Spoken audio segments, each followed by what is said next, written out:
Ikaw daw ang problema. Ano? Pareho kayo ni Alex, mapanakit kayo. Dali, ang presko ko. Ba't ka nagtoboy? Ang sarap magbistida. Ako nga, nagbakla. Ang sarap. Because you know my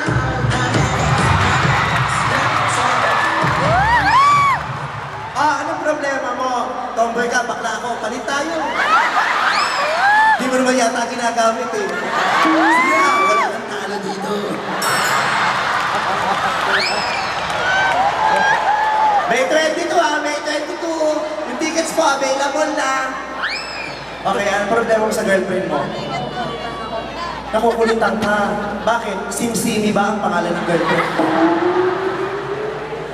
Pero hindi siya, o siya. Ikaw, may... Aruki. Bakit ba kailangan nire-rescue mo?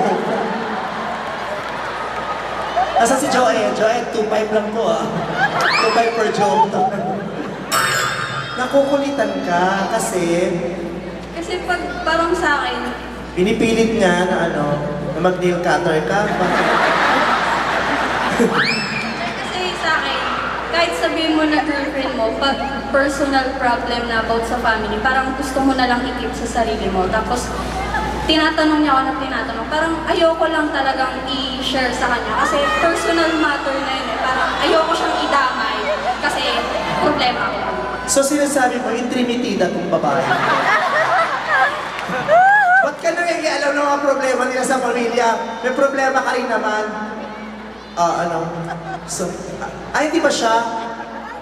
Akala ko kasi ikaw, kasi masyado kayo malapit sa isa't isa. Oo, ikaw naman. Support ang... Bakit?